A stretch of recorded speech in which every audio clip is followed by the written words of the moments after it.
नमस्ते किसान मित्रों, आप सभी किसान मित्रों का स्वागत है मेरे यूट्यूब चैनल कृषि साम्राज्य में।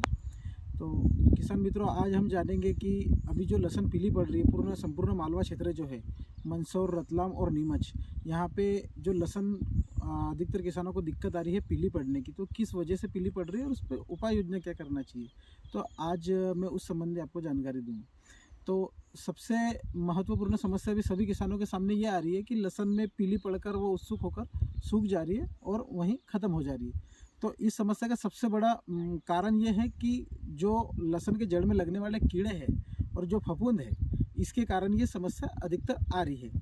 अब ये समस्या किस वजह से आ रही है? सब में अब एक इसका कारण ये है कि इस बार जो बारिश हुई, तो बीच में जो बारिश नहीं हुई 1 से 1.5 महीने, उसके बाद में जो बारिश हुई, पर्याप्त बारिश हुई और अधिक मात्रा में बारिश हुई।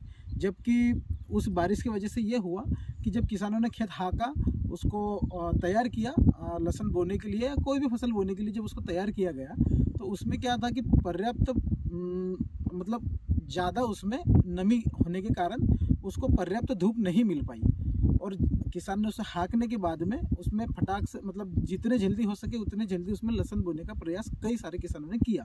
तो कई बार क्या होता है कि थोड़ी मतलब धूप नहीं खा पाता है पौधा, जमीन अगर जमीन धूप नहीं खा पाएगी तो उसमें ये समस्या अक्सर आती है। इसके कारण क्या होता है, जमीन अगर धूप नहीं खाती है तो वहाँ फफूंद ऑलरेडी वहाँ पे धीरे धीरे ग्रो होना शुरू हो जाती है। और जैसे ही लहसुन हम लोग लगाते हैं, मतलब 8, 9, 10 महीने, जितने भी महीने लहसुन जो सूखी रहती है, एकदम से हम उसे ज़मीन में अगर बोते हैं, उसे चोपते हैं, तो उसमें होता यह है कि एटमॉस्फेयर के साथ में वो सूट नहीं हो पाती है और उसमें एकदम से हम लोग उसको एटमॉस्फेयर सूट नहीं होता है, मतलब उसके कारण उसमें फफूंद लगने के चांसेस थोड़े ज़्यादा बढ़ जाते हैं। तो फफूंद पहले तो ज़मीन में नमी थी, उसके बाद में उसमें फफूंद लगी और फफूंद लगने के कारण उसमें कीट आना धीरे धीरे शुरू हो गई। तो ये समस्या का सबसे बड़ा कारण होता है, सबसे बड़ा कारण फिलहाल तो यही है कि जो ज़मीन में अधिकतर नमी थी। अब दूसरा कारण ये है कि अभी जो एटमॉस्फेयर की वेरिएशन, मतलब जो मौसम में जो बदलाव है, जितनी ठंडी होनी चाहिए उतनी ठंडी रात में नहीं है और जो धूप गर्मी मतलब दोपहर के समय थोड़ा टेम्परेचर थोड़ा ज़्यादा है, मतलब एटमॉस्फेयर जो चेंज हो रहा है, वातावरण में जो बदलाव आ रहे हैं वो बहुत ज़्यादा तरीके से बदलाव है। तो इस मौसम के कारण भी उसमें समस्या आती है। और एक सबसे महत्वपूर्ण कारण ऐसा होता है कि किसान को थोड़ा वो पीली पड़ती लगती, तो किसान उसमें सोचता है कि हम लोग इसमें पानी इसको पिला दें। तो किसान उसको जितना ज़्यादा पानी पिलाओगे तो लहसुन में उतनी ज़्यादा दिक्कत आएगी। अभी फ़िलहाल तो लहसुन में किसान जितना ज़्यादा तान दे उतना किसान के लिए बेहतर होगा, क्योंकि ज़मीन में नमी है, नमी के कारण फफूंद है, फफूंद के कारण ही उसमें कीड़े पड़ रहे हैं और उसके कारण लहसुन पीली पड़कर ख़त्म होना शुरू हो रही थी। तो सभी किसान मित्रों से निवेदन है कि आप लोग थोड़ा इसको नियोजनबद्ध तरीके से खेती करें, जिसमें कि आप उसको कम से कम अभी 12 से 15 दिन की कम से कम उसमें तान दें, ज़्यादा पानी की अधिकता ना करें। और दूसरी बात यह है कि ज़्यादा नमी उसमें नहीं रहे। और अब हम चाहेंगे कि सबसे महत्वपूर्ण मुद्दे पे आते हैं कि इस पे उपाय योजना हम लोग क्या क्या कर सकते हैं। सबसे पहले हम सभी किसान मित्रों को, अगर हम लहसुन बो रहे हैं तो उसका बीज उपचार करना बहुत ज़रूरी है। और बीज उपचार में फफूंदनाशक प्लस कीटनाशक, ये दोनों चीज़ें आनी चाहिए। उससे क्या होता है कि फफूंद नहीं लगेगी तो कीड़ा भी नहीं लगेगा। जैसे बहुत सारी कंपनियों का मार्केट में बहुत सारे नाम से, अलग अलग नाम से, जैसा कि इलेक्ट्रोनाशक है जिसमें थाइफिनोड मिथाइल भी आ जाता है, थायमोथॉक्सम भी आ जाता है, ये 2 चीज़ें आ जाती है। उसके अलावा और टेक्निकल उसमें आता है।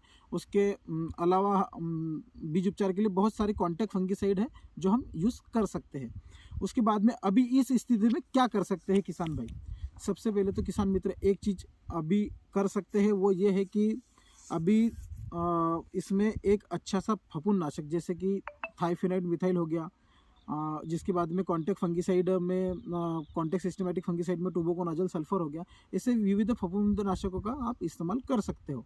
उसके साथ में आप जीआर में मतलब क्लोरो आता है, उसको यूज़ कर सकते हो। साइलेंट्रोनिलिप्रोल आता है, उसको यूज़ कर सकते हो, जो कि कीड़ों का नाश करे। इन चीज़ों से क्या होगा कि ये चीज़ें कंट्रोल होगी। उसके बाद में किसान मित्र सब में बड़ी चीज़ इसे मतलब ये सब जो खाद आएंगे जो कंट्रोल करेंगे, फफूंदनाशक हो गया, इंसेक्टिसाइड हो गया, ये दोनों चीज़ों को मिक्स करके खेत में अपना डालना है। उसके बाद में इसको पानी पिला के कम से कम 12 से 15 दिन को इसको अच्छी से अच्छी इसको अधिक समय तक के इसमें तान देना है, जिसके कारण फफूंद फिर से ग्रो नहीं कर पाएगी। और इसमें महत्वपूर्ण चीज़ ये होती है कि अब इस कंडीशन में पौधा नीचे से अन्न तत्व ले नहीं पाता है, तो इसमें हम माइक्रो न्यूट्रिएंट भी डाल सकते हैं। माइक्रो न्यूट्रिएंट भी उतना ही ज़रूरी है। और जड़ विकास के लिए ह्यूमिक एसिड भी हम लोग इसमें डाल सकते हैं। ह्यूमिक एसिड जो कि पाउडर वाला, वो बहुत ही बेहतर रहेगा लहसुन के लिए। ह्यूमिक एसिड और उसके साथ में हम लोगों को उसमें माइक्रो न्यूट्रिएंट भी डालना है। तो ये क्या होगा कि माइक्रो न्यूट्रिएंट जो पौधा ले नहीं पा रहा है, तो उसको नीचे से माइक्रो न्यूट्रिएंट यानी अन्न तत्व जो है, पूरे के पूरे अन्न तत्व वो उससे ग्रहण करेगा। और जो पीलापन की समस्या है, वो पीलापन की समस्या ज़्यादा समय नहीं रहेगी।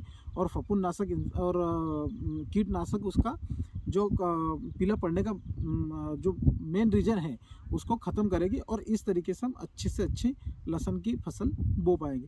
और इसी अधिक से अधिक जानकारी के लिए हमारे चैनल सब्सक्राइब कीजिए, कृषि साम्राज्य। और हमारी जानकारी अगर अच्छी लगी हो तो हमारे चैनल को ज़रूर सब्सक्राइब करें। सभी किसान भाइयों का बहुत बहुत धन्यवाद।